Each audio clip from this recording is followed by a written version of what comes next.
Gaby Perfumo, muy buen día. Qué gusto estar ahora desde Coaching México TV y además compartir un panel extraordinario, Gaby. ¿Qué te parece? Muy buen día. Gusto en saludarte. ¿Qué tal, Luis? Qué emoción volver a compartir este momento con vos, ya cerrando el año. No sé si te pasó lo mismo que a mí, pero voló este año. Sí, y uno de sus puntos que de eso tratará el programa es cómo cierra y qué nos deja, Gaby. Porque es un año Así es. que post pandemia, en donde todo se veía como que iba a tener otras inercias, otras formas y pues, pues vamos a hablar con expertos cómo la vivieron en organizaciones. Gaby, por favor, preséntanos quiénes nos acompañan hoy, ¿no? Hoy tenemos el placer de compartir este programa el día de hoy junto a Julio González de Italia, consultor internacional en temas de Talent Strategy, exdirector de Recursos Humanos para Tenaris en varias posiciones regionales y globales, actual colaborador de Mercer Consulting Italia a través de Mercer Academy. Orlando Clua, consultor, master coach, escritor y líder académico de la maestría de Capital Humano en la Universidad Anáhuac. Alexis Vera, filósofo y académico de la Universidad Iberoamericana en Puebla, impulsor del coaching en México y consultor reconocido. Junto a ellos tres estaremos analizando, Luis, cuáles son las reflexiones principales de este año 2023. ¿Qué enseñanzas? ¿Qué nos deja como para empezar este 2024? Yo creo que es un programa muy oportuno. Sin duda estamos viviendo ya otro tiempo. Podemos decir que el 2019 auténticamente quedó atrás, pero vamos a hablar de dos grandes temas, Gaby. Vamos a hablar de qué nos deja en las organizaciones. Todos los expertos son especialistas en trabajar con organizaciones. Julio, que está en Italia, México, está Orlando también a nivel internacional, igual que Alexis. Y pues vamos a compartir qué nos deja en las organizaciones. Y el segundo tema, muy rápido porque se podrá ver muchas aristas en la sociedad. 2023. Pues así, ¿qué se nos antoja? ¿Qué nos deja, por ejemplo, en las organizaciones? Si les parece hablar un poco del home office, ¿qué repercutió? ¿Cómo se ve 2023? ¿Quién quiere empezar? Yo, si quieres, Luis, podría empezar con algunas experiencias de mis clientes este año en home office. Déjame empezar con investigaciones y algunas cifras. Estas son todas que están establecidas en el Reforma, que me pareció muy interesante de este año que termina y del próximo año. Empiezo por ahí. La primera, 57% de las empresas en México en 2023 tienen ya manejo híbrido de su horario de trabajo. La mayoría, según esta investigación, tiene la mezcla de 2 días de presencia y 3 días de home office. 57%, por lo tanto, esto quiere decir que en México ya vamos avanzando hacia ese camino. Segundo punto que me parece interesante de esta investigación publicada por este periódico. 2024, 85% de las empresas ya estarán en híbrida. Por lo tanto, se prevé un incremento de 57 a 2024, ya 85%. Y según esta misma investigación, lo que se ha encontrado en el país es que el 39% de estas 57 que estaban este año presenciales y híbridas en esta mezcla, 39% reporta incremento de productividad en esta mezcla. Por lo tanto, me parece muy interesante los 3 puntos, recientes los datos. Debo de decir también que algo que se ve en todas las investigaciones, y creo que esto sirve también para empezar a pensar sobre este tema, es que está muy claro que las generaciones jóvenes, centennials y millennials, son las que siguen empujando el mundo del trabajo en casa, en home office, y las generaciones baby boomers y generación X siguen diciendo que es más importante la parte presencial.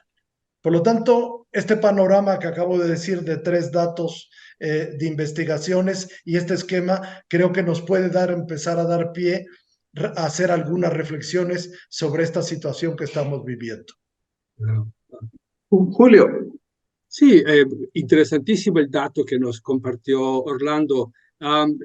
Yo desde mi punto de vista, trabajando con empresas que están en Italia y en España, y al menos en este año, lo que hemos visto es que seguramente el home office, o aquí lo llamamos smart working, por alguna manera, ¿no?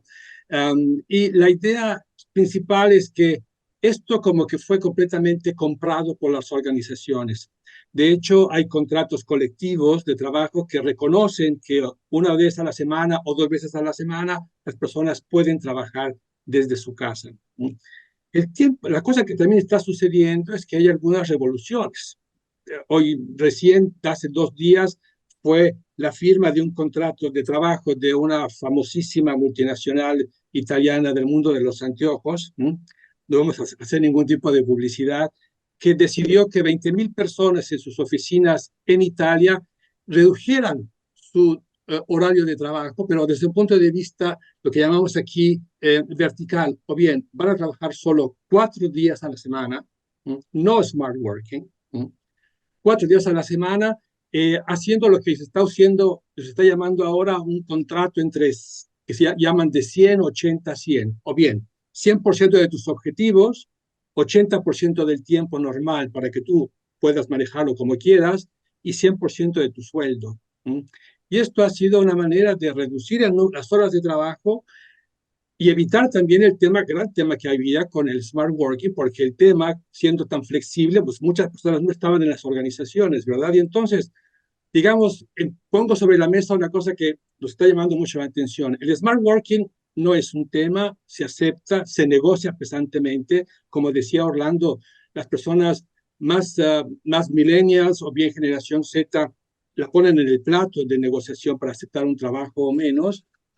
Lo que se está viendo cada vez más es que ya no es solo el smart working, sino desde dónde voy a poder trabajar, con quién voy a poder trabajar, voy a poder dividir mi tiempo entre lo que hago yo y hace otra persona en otra parte del mundo. Realmente las compañías están tratando de revisar cómo se trabaja. El smart working se toma como un hecho. Alexis. Pues, Fernando, colegas, yo quisiera aportar un dato complementario a estos que nos ha compartido Orlando. La semana pasada revisé un texto que sugería, más bien que estaba divulgando los resultados de una encuesta que hizo la consultora KPMG en México, con resultados que van un poco en sentido contrario de lo que aparentemente está sucediendo, ¿no? Es decir, hemos aquí hablado de la importancia que tiene el trabajo híbrido, el home office, pero fíjense que las empresas encuestadas por KPMG dijeron que un 40% de ellas dijeron que estaban considerando seriamente tener esquemas de regreso a la oficina. Fíjense, ¿por qué? Y me llamó la atención que ven ellos dos factores principales. Se están dando cuenta que la gente joven ya no aprende de la gente vieja, ¿no? Porque ya no están en el mismo lugar físico, ya no hay una transferencia de aprendizaje, de experiencia, que sí la había cuando compartías oficina, cafetería, ¿no? Pasillo. Claro. Y entonces eso sí que le está costando dinero a las empresas, ¿no? Entonces dicen, están promoviendo el regreso a la oficina básicamente de 2 maneras. Uno es que buscan dar mayores oportunidades de crecimiento a quienes pasen más tiempo en la oficina o quienes trabajen más tiempo en la oficina y buscan asignar los mejores trabajos o las mejores tareas a aquellos que estén más tiempo en la oficina, ¿no? Esa es la forma en la que ellos esperan incentivar a que la gente regrese. No es que vayan a prohibir el home office, sino que van a dar incentivos para que la gente regrese. Entonces está interesante porque este año ya vemos que empieza a surgir una contracorriente que creo que vale la pena considerar. Además de, pues, lo que ya hablaremos quizás más adelante, de los cambios que por lo menos en México está habiendo en el mundo laboral. Este año se incrementaron las vacaciones, ¿no? Pasa a 12 días obligatorio y ya está en discusión la reducción de la jornada laboral, ¿no? Que muy probablemente se haga realidad el próximo año.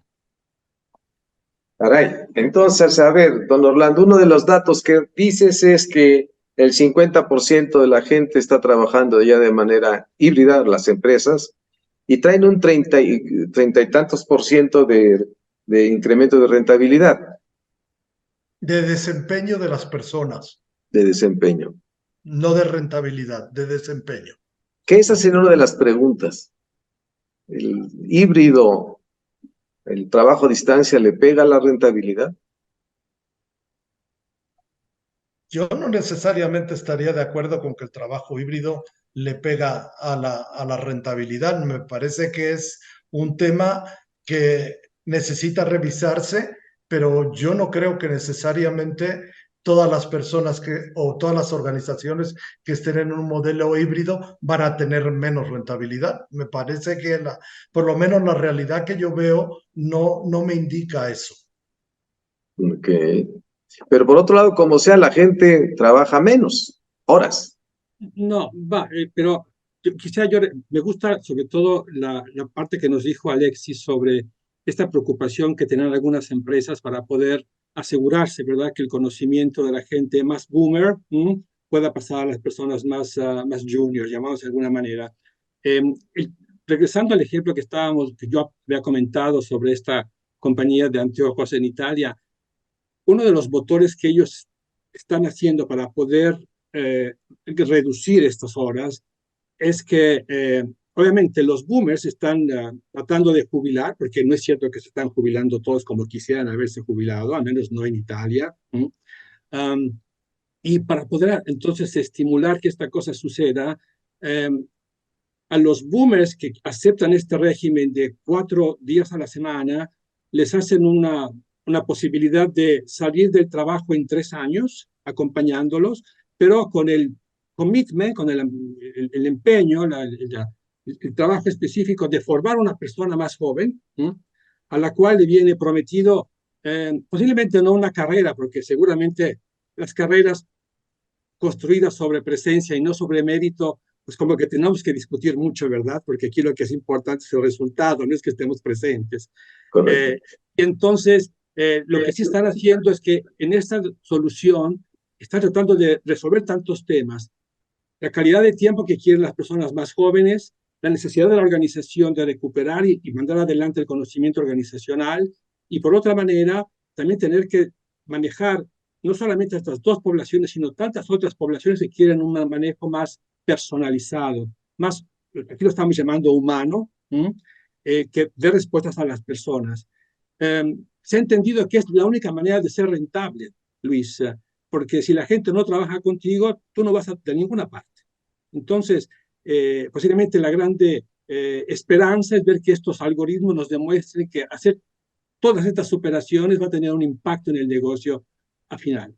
Pero yo creo que todos están pensando que no hay otra manera de hacerlo, porque la gente cambió mucho. Es una cosa que nos llevamos del 2022 y 2023, ¿no? La gente no es la misma, se quiso escuchar mucho la organización y ha pedido cosas que están haciendo que las empresas cambien, porque de otra manera no tienen gente. Creo que es un motor para poder asegurarse a futuro la rentabilidad. Gaby. Sí. Perdón, Fer, yo coincido con lo que comenta Julio. O sea, el dato que nos compartió Orlando es que el 39% de las empresas reporta incremento de la productividad. ¿Qué quiere decir? Que el 61% no reportó incremento de la productividad, grosso modo, ¿no? ¿A qué reflexión creo que nos puede llevar esto? Primero, que no todas las empresas tienen la misma lógica de trabajo.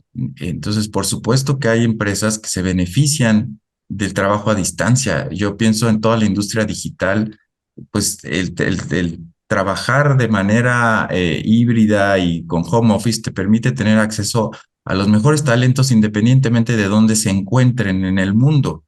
Y por la naturaleza de la industria y del trabajo, pues es muy fácil y es más productivo que esas personas se concentren desde su casa a la hora que mejor les queda trabajar. Pero hay otras industrias que no tienen esa lógica, ¿no? Y que evidentemente se benefician más de la interacción personal entre generaciones en la oficina. Entonces, yo creo que no podríamos medir con la misma vara a todos, no podríamos, yo pienso, generalizar tanto, sino quizás matizar un poco que para algunas industrias el trabajo híbrido va a ser mejor que para otras y viceversa, ¿no? Con el trabajo presencial. Correcto. Y sí, yo estaría de acuerdo con Alexis. Yo todavía quisiera meter más fuego en Viene. el tema. Y algo que me encuentro es que tiene muchísimo que ver este tipo de planteo, si híbrido, online y la mezcla, dependiendo de la edad de la generación que está dirigiendo. Y ese es otro tema, porque algo que me estoy encontrando es el cambio brutal en la dirección por gente de menor edad de las que tienen, y esto está generando otro cambio importante. No sé Sí. cómo lo vean, pero es algo que para mí es muy interesante en relación a este proceso. Que eso nos lleva a uno de los temas también centrales que se distinguen, es el crisol generacional. Como sea, tenemos 4 generaciones que están interactuando todavía en las organizaciones y aquí la pregunta es, ¿este crisol está siendo sinérgico? ¿Está amalgado? ¿Se está ayudando? ¿O hay resistencias polarizadas? ¿Cómo se da este crisol en 2023? Pues me gustaría aportar que yo lo que he podido ver es que no ha sido tan fácil el trabajo intergeneracional, principalmente creo por la intensidad tecnológica del trabajo. Sí es muy notorio que las generaciones más jóvenes pues traen una tendencia muy marcada a adaptarse con mayor facilidad y a usar las herramientas tecnológicas y las generaciones más grandes nos cuesta un poquito más trabajo eso. Y creo que eso es lo que está marcando en buena medida el que no haya un lenguaje común. Eh, yo veo que a diferencia de años anteriores o décadas pasadas, era más fácil tener un lenguaje común entre generaciones, pero hoy, pues todo este ámbito digital ha desarrollado una subcultura en los jóvenes que ya no compartimos del todo los que ya no estamos tan jóvenes, ¿no? Entonces, no quiere decir que no se esté, no haya comunicación, sí que la hay, pero creo que es más retadora de lo que fue en el pasado y esto sobre todo por la mediación tecnológica.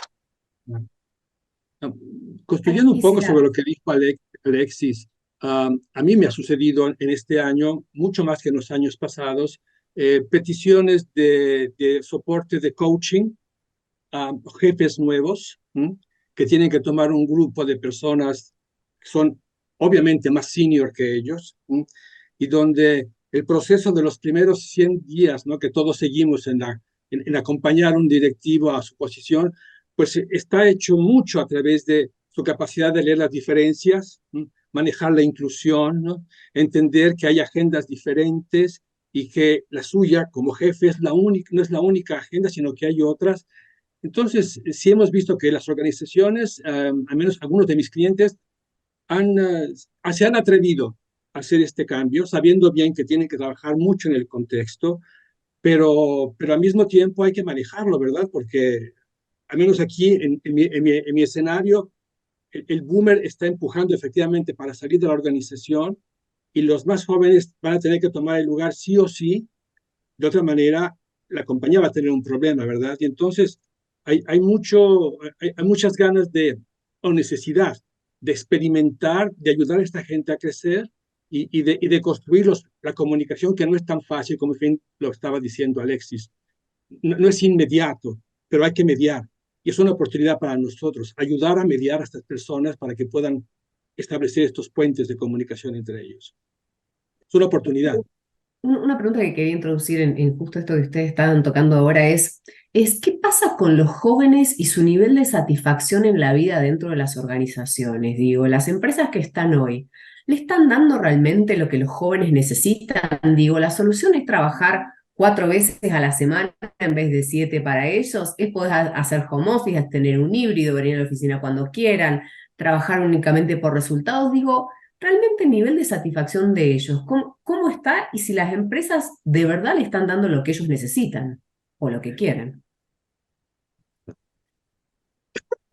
Bueno, uno por uno. A mí me gustaría comentar que yo creo que ahí has dado en un punto clave, Gaby, porque eh, yo veo que las organizaciones se están quedando cortas para ofrecer trabajos que le den sentido a los jóvenes. Yo creo que el discurso organizacional ya se agotó y ya no es suficiente para que los jóvenes quieran quedarse mucho tiempo, los más talentosos sobre todo, en una organización. Se ven más como migrantes. Estoy aquí de paso y en 2 años ya no me veo acá, me veo en otro lugar que me ofrezca algo mejor.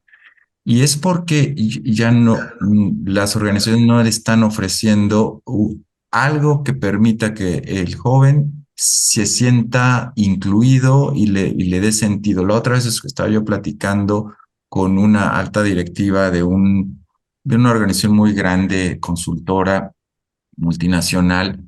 Me decía que ella está a cargo de una unidad de 200 personas más o menos en América Latina y que les han pedido los vicepresidentes de la compañía hablar con la gente para ayudarles a encontrarle le decía ella, purpose, ¿no? Un propósito, trabajo con propósito. Entonces yo le decía, pareciera que ahora, le digo, qué difícil tarea tienes, porque básicamente lo que le quieres decir a los jóvenes es, ustedes no están aquí para hacer más dinero para los accionistas, ¿no? Sino están aquí para trabajar y satisfacer sus anhelos profesionales. Digo, pero en el fondo los jóvenes se dan cuenta de cuál es la línea final de las organizaciones y cuestionan mucho, yo por qué tengo que sacrificarme tanto para enriquecer más al que ya es más rico, ¿no? O sea, sí, sí, entonces se ha vuelto muy complicado, me parece, ayudar a que el discurso organizacional motive, inspire a las generaciones más jóvenes que están más conscientes del problema ambiental y que saben que nuestro modelo económico destruye el medio ambiente, ¿no? En pocas palabras. Entonces, creo que ahí tenemos una gran área de oportunidad para redireccionar, repensar el discurso organizacional de tal forma que enganche a los más jóvenes que les ayude a reformular la organización, que la organización se reformule con el input de los más jóvenes para que sean ellos mismos quienes hagan suyo el trabajo de una manera que dure. Alexis, ahí quiero agregar una pregunta más a esto que planteas que me parece fabuloso. Y digo, ¿quedaron obsoletos los conceptos de visión, misión y valores corporativos para estas generaciones? No, creo que no queden obsoletos desde mi visión y quisiera comentar esto desde 2 puntos de vista, ¿no? Hace poco tiempo, bueno, al inicio del año, otro gran empresa de consultoría internacional, hizo un focus sobre la salud mental, llamémoslo de esta manera, ¿no? De la gente de la generación Z, generación X. Y encontraron que, antes que nada, estas generaciones de manera general siguen teniendo altísimas expectativas, ¿no? Sobre todo lo que es el mundo del trabajo, que seguramente ha habido una mejora desde el punto de vista de su percepción. Estamos hablando de una investigación hecha en diferentes países por esta empresa. Y lo que estaba saliendo como cosa importante es que siguen siendo de la misma manera con gran nivel de estrés y con la posibilidad de desgaste personal, burnout, muy, muy alto. Y efectivamente, Gaby, las organizaciones tienen hoy, o las que yo he visto, han tomado el problema como una cosa seria, que una guía desde el punto de vista de apoyo a entrar en las organizaciones y de leer la realidad y también dar algún tipo de ayuda psicológica es importante. Y esto, efectivamente, como decía Alexis, ha agregado lo que decíamos desde hace mucho tiempo cuando estábamos hablando de COVID en pasado, Luis, que tú decías, ¿qué nos dejó el COVID? Va, como recordemos, hace 2 años hablábamos de que las empresas tienen que ser con más empatía, ¿verdad? Y entender mejor a las personas. Pues llegamos a la realidad, ¿no? Las personas regresaron a su trabajo con toda una serie de nuevas preguntas sobre lo que quiere ese sentido de su propio trabajo, y en particular la gente más junior en las organizaciones, pues ven que no es suficiente. Pero sobre la visión y la misión, Gaby, yo creo que el valor, al menos de la generación Z, es si yo me puedo reflejar en lo que yo creo que es importante en la organización, lo que es su visión, su misión, entonces esto es una luna de miel, ¿verdad? Porque entonces las posibilidades que funcionen están ahí. Si yo no leo que yo estoy allá adentro desde el punto de vista de valor, pues posiblemente esa empresa no es para mí. Esto no es mío. Y voy a otra parte, ¿no? Y seguramente es más personal esta cosa, no solamente declarado, sino que es más personal, ¿no? Y les hace decir esto sí y esto no. Y esto seguramente es un cambio para las organizaciones y para la gente que ve estas personas más jóvenes. El boomer se queda con los ojos abiertos, ¿verdad? Que se hable de valores. Para la generación Z es fundamental que se hable de valores. Don Déjame Orlando. aportar algo, Sí, Luis. Déjame sí, aportar adelante. algo visto desde mi punto académico y luego me meto en la parte organizacional. Yo me encuentro algo con mis egresados de la maestría de capital humano en la universidad. Su tiempo de trabajo cada vez se reduce más en las organizaciones. Estamos hablando entre 2 y 3 años, la mayoría, y brincan a otro sitio. Por lo tanto, el modelo en esa generación que yo me encuentro día tras día, y por eso la parte académica siempre es algo para mí que me enriquece en mi pensamiento, es un modelo donde yo crezco y en mi vida voy a tener 5, 6, 7 trabajos y eso es parte del juego. Lo que yo no encuentro en ninguno de ellos, 30 y tantos años, es que piensen como pensaba la generación antigua de una vida dedicada a una organización. Entonces, creo que esto hay que entender que eso se acabó para esta generación. Punto 2 que quisiera señalar en este esquema. Otra de las cosas que me comentan todo el rato es fit cultural. Si yo checo con la cultura de la empresa o si yo no checo con la cultura de la empresa. Uno de los problemas que yo me encuentro y que me platican todo el rato, y obviamente con los que no son egresados de la maestría, también me la encuentro cuando hablo con ellos, es que las culturas que tenemos en las organizaciones no están adecuadas al momento actual. Y creo que si en algo se tiene que preocupar la organización, los líderes, porque este sigue siendo otro tema fundamental de por qué esta generación rota y quiere crecer en otra manera, es que tienen que empezar a mover una cultura desde el dress code y hacerlo mucho más informal, desde que en un determinado momento tú tengas otra posibilidad de cafeterías, de lugar donde dejar la mascota, de hacer otra serie de elementos. Y entonces tienes que entender que con eso estamos jugando. Porque si yo sigo con la cultura de seguir esperando que la gente dura 10 años, 15 años, le doy su reconocimiento por 10 años, 15 años y 20 años. Creo que la generación que tenemos en la actualidad rota y rota y rota. Y en la parte del liderazgo hay mucho que decir, porque los líderes yo creo que están rebasados totalmente por la realidad que estamos viviendo. Es cierto, es cierto. Un dato que para construir sobre lo que dijo Orlando, Mercer hizo una investigación la que hace todos los años sobre lo que sean las tendencias del trabajo para las empresas, y había esta en particular que preguntaba a las personas de recursos humanos, ¿verdad?, en 35 países y en 15 industrias diferentes, cuáles son las principales tendencias o preocupaciones que tienen para el año próximo, que sería el 2023. Y como decía Orlando, el problema número uno era la empresa, la cultura de la empresa. Sabiendo bien que todo lo que nos describió ahora Orlando, que es la manera normal de hacer las cosas de antes, pues no es suficiente, ¿verdad?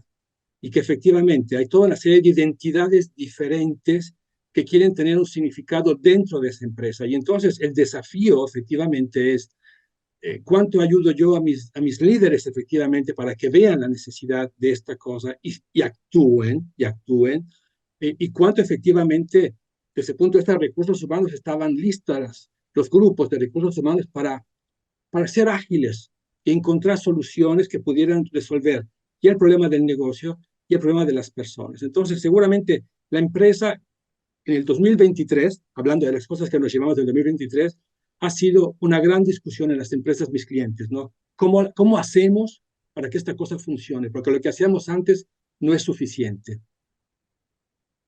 Vamos a hacer un pequeño corte y regresamos con la parte final.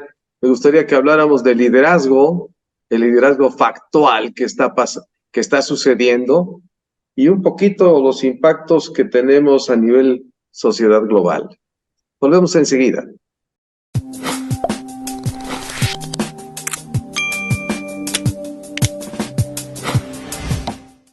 Ya está a la venta el libro COVID-19, Umbral de la Era Homo Digitalis.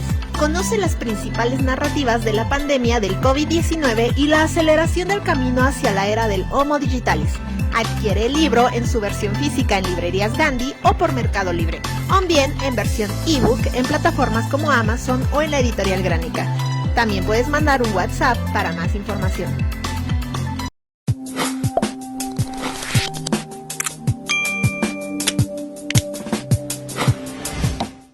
Estamos de vuelta, Luis. Qué tema tan interesante y apasionante el día de hoy, ¿no? Pues pregúntenle a los dueños y sí, por supuesto. Totalmente. Siguiendo la línea de lo que veníamos conversando en el bloque anterior, quisiera preguntarles, a ver, ¿cuál es el tipo de liderazgo que se necesita como para poder fomentar esta ciudadanía corporativa que va a dejar en un nivel mucho mejor de equidad, de satisfacción, tanto a las personas que habitan en la empresa como también a los accionistas, ¿no? Pues me gustaría aportar, Gaby, rápidamente. Yo veo dos cosas básicamente. El liderazgo creo que se necesita reinventar de alguna manera para hacerlo más fresco y ágil, menos lejano, menos acartonado. Yo creo que el liderazgo, sobre todo el liderazgo senior, eh, tiende a instalarse en su zona de confort y hoy la situación del mundo requiere un liderazgo mucho más adaptativo, más ágil y que sea capaz de hablarle a los más jóvenes, a las generaciones más jóvenes, de enamorar a las generaciones más jóvenes. Y esto se logra, me parece, haciendo un liderazgo más ligero, porque creo que el liderazgo de la generación X, los boomers, es un liderazgo con demasiados formulismos, demasiadas acartonamiento en su comunicación que no conecta a los jóvenes ya. Los jóvenes buscan algo más fresco en términos de comunicación, pero también más empático, ¿no? Y creo que por empatía me refiero a poner a la persona en el centro y más allá de, por supuesto, que hay que hacer una orientación al mercado, etcétera, pero que las personas regresen al centro en las organizaciones, y creo que será clave para el líder, ¿no? Y esto ayudará a que la empresa tome un rol más activo como ciudadano corporativo, más protagónico, menos pasivo, porque hoy pareciera que las organizaciones, pues a muchas les gusta lavarse las manos de lo que está pasando en el mundo. La crisis climática es un evidente fenómeno que ya no podemos negar, me parece, y todavía hay organizaciones que pues nomás no la están volteando a ver. Entonces yo creo que eh, enamorar a los jóvenes pasa por eh, cómo hacemos de esta organización un mejor ciudadano corporativo para que los jóvenes que están más conscientes de los problemas del ambiente que tenemos, de lo que estamos conscientes quizás otras generaciones, pues se enamoren, ¿no? Se enamoren de su trabajo y por supuesto hay un mayor fit cultural, como lo decía Orlando hace unos momentos. Ciudadano corporativo. Orlando, ¿cuál es su apreciación? Ciudadanía corporativa. Me gustó la idea del enamoramiento porque llama efectivamente a cosas muy interesantes. Y les comento un poco lo que está sucediendo entre mis clientes, ¿no? Aquí el problema del enamoramiento no está manejado solo a enamorar a los más jóvenes. Está para reenamorar también a los boomers que no se van a poder jubilar y que yo lo necesito. Reenamorar otra vez a los X y a los Y y a todos los que estén adentro, porque yo necesito a todos. Hemos tenido desde el punto de vista de falta de personal una gran crisis, al menos en Italia y también en España, donde muchísima dificultad para poder encontrar gente que quisiera salir a bordo de las empresas. Y entonces los clientes nos han pedido de trabajar sobre un modelo de inclusividad, de inclusión de las personas, pero que no hable solamente de inclusión, sino que hable de ayudar a reconocer cuántos somos diferentes, lo que es la diversidad, cuánto es importante ser equitativos y asegurar que las carreras la tengan todos y no solamente los que estén más horas en las compañías, sino los que puedan efectivamente entregar lo que hay que entregar. Y además asegurarnos que la empresa tenga un significado para todos, ¿no? Que es efectivamente una cosa muy complicada para el manager, porque la primera cosa que hemos tenido que ayudarle a hacer es que su punto de vista es solo un punto de vista, y aceptando su propia ser único como persona y diferente de los otros, es cuando le hemos ayudado a decir, es cierto, yo puedo ser de una manera, pero hay otras maneras y soy yo que me tengo que adecuar para poder ser efectivo en mi trabajo, porque necesito enamorar otra vez a 4 generaciones, no solamente a una. Y eso es un gran reto para los managers, absolutamente. Y lo vemos cada vez más en crisis por este tipo de nuevo quehacer que tienen que sacar adelante y no es sencillo. Don Orlando, qué interesante, llegamos al tema del liderazgo, pero algo que apunta Julio, que me parece muy interesante, la necesidad de trabajar las 4 generaciones. Sin duda, yo creo que... Sobre todo en un país donde, como comenta Julio, donde la jubilación es más tardía, los tienes ahí.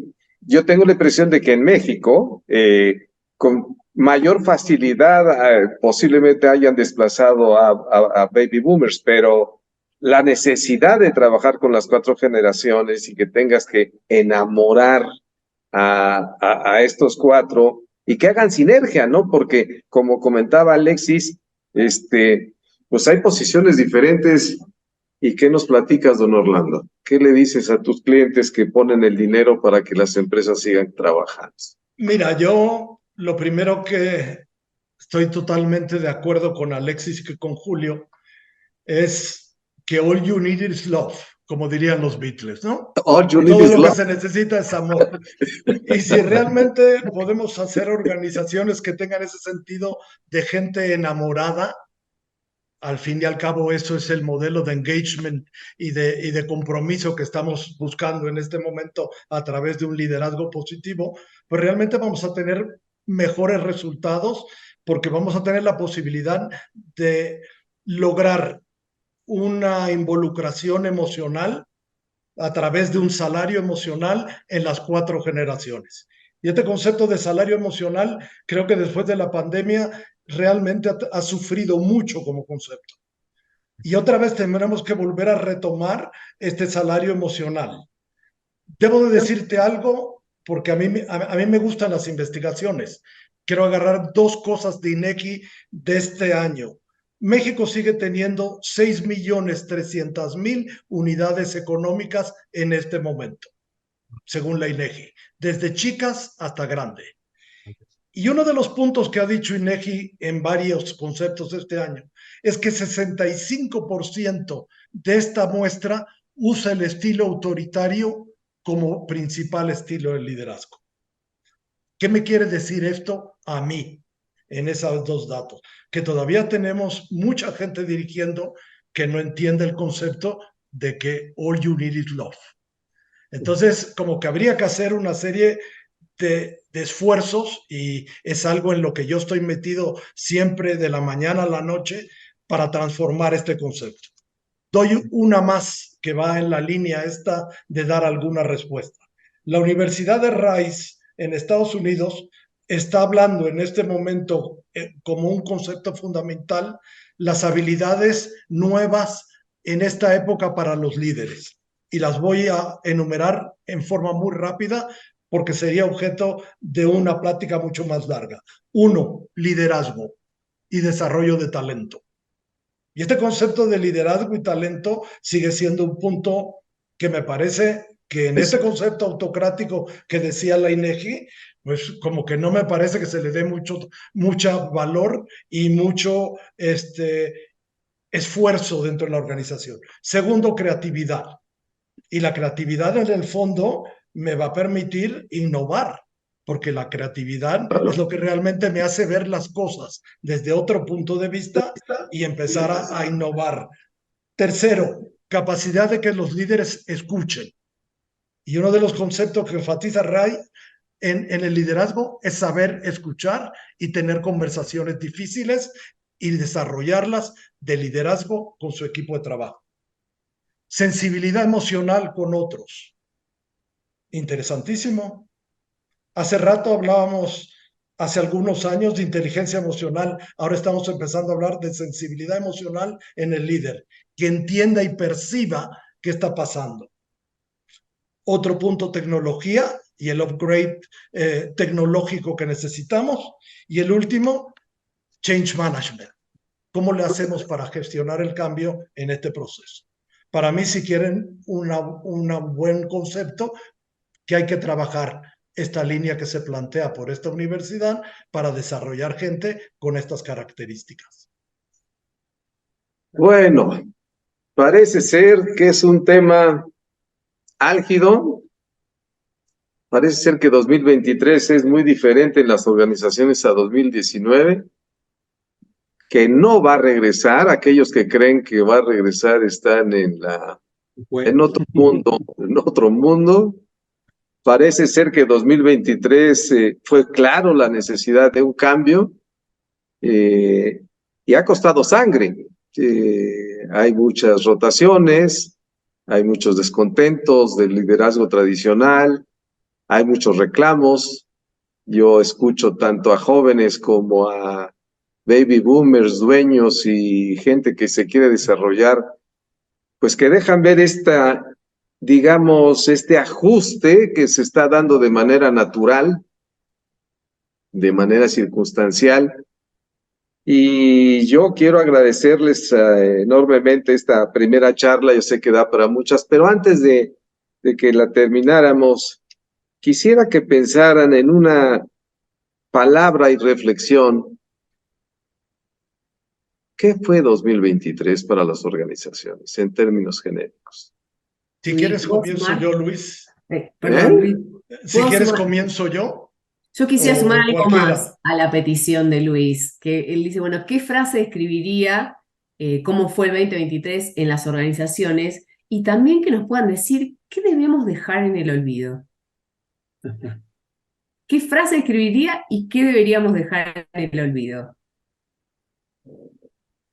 Para mí la frase es que yo la bautizaría en 2023, le pondría punto de quiebre. Así la veo yo. Y 24 creo que tendrá que ir también a resolver este punto de quiebre. Recordemos que en el punto de quiebre es un momento emocional donde yo siento que estoy rebasado por la realidad. Y yo creo que eso es lo que a veces siento en muchas organizaciones donde estoy colaborando. Muy bien. Desde lo que yo vi este año, después de haber estudiado que el COVID nos estaba creando, nos estaba provocando y todo el nuevo contrato psicológico que se estaba destruyendo, el 2023 fue el momento de restablecer la relevancia de todo lo que habíamos hecho antes, tratar de entender si servía o si no servía, si era útil, si daba respuesta a su objetivo principal o menos. Yo el 2024 lo veo verdaderamente como una buena oportunidad para seguir haciendo lo mismo, seguir viendo que poner en discusión, Orlando lo decía, una cosa que va a destruir una manera de hacer las cosas, tener el valor de, de, de hacer ¿cómo se puede decir? Contestar o bien no estar tranquilos con el status quo. Las cosas están cambiando independientemente que nosotros no queramos. Basta ver lo que está sucediendo, ¿no? Y como estamos en un sistema holístico, donde las empresas están dentro de un sistema económico, social y político, pues el mundo no es el mismo, ¿verdad? Y creo que para ser un buen ciudadano corporativo y ciudadano de nuestros países, hay que tener bien claro dónde estamos y tener coraje y el valor de cambiar cuando hay que cambiar. Tu frase fue restablecer restablecer la relevancia. Sí, la relevancia. La relevancia de las cosas que habíamos hecho en los años anteriores y que posiblemente ya no sirven, ¿verdad? Que no son más útiles. Y tener la humildad de aceptar que ya no son útiles. Simplemente decir, empecemos de otra manera. Y ahí creo que es el gran desafío para todos nosotros. Alexis. Pues yo, colegas, quisiera compartirles, me gusta esta frase que comentó tanto Orlando como Julio, partiendo esto del punto de quiebre que decía Orlando. Yo creo que para mí es el año de relanzar la organización. Creo que necesitamos relanzar las organizaciones, principalmente porque vimos la irrupción de la inteligencia artificial este año con mayor fuerza. El ChatGPT está cambiando muchas cosas, pero lo que viene en términos de inteligencia artificial y cómo va a revolucionar el mundo del trabajo y las vidas de las personas es esencial estudiarlo, entenderlo y actuar sobre de eso, ¿no? Entonces yo creo que definitivamente el 2023 fue un año marcado por esa llegada del GPT, perdón, y lo que viene con la inteligencia artificial. 2024 no será la excepción. Yo creo que el mundo del trabajo se va a transformar de manera acelerada, se va a tecnificar más, se van a perder, la inteligencia artificial va a destruir más empleo del que va a generar, es una realidad. Los especialistas hablan de más o menos destruye 3, crea 2 empleos, ¿no? Pero esto nos lleva, ya con esto cierro, a lo que comentaba Orlando de estas habilidades de liderazgo que enlistó la Universidad de Rice. Me parece que hoy debemos enfatizar 3 cosas para los tanto estudiantes en las universidades como los trabajadores, empleados e independientes. Uno es las habilidades de creatividad, de emprendimiento y de resiliencia. Yo creo que esas van a ser esenciales porque el empleo ya se agotó, y más con la llegada de la inteligencia artificial. ¿Qué es lo que va a haber? Un resurgimiento del emprendimiento, del trabajo independiente, va a aumentar significativamente y para esto vamos a necesitar, por supuesto, habilidades de emprendimiento y resiliencia, y la creatividad, pues, para hacer frente a la inteligencia artificial, ¿no? Ya es, quizás sea tema de otro programa, cómo Pues, va a transformar esto, pero sí va por ahí, creo yo, por lo menos mi perspectiva sobre el 2024 y cómo cierra el 23. ¿qué dejamos en el olvido? El confort, eso ya no existe. Tenemos que manejarnos siempre fuera de una zona de confort, con resiliencia, con empatía, pero el confort yo creo que nos podemos olvidar que esto va a seguir así. Don Orlando. Mira, yo quisiera hacer una reflexión que me la he hecho mucho este año 2023 y que pretendo tenerla en mi mapa de reflexiones en el año 24.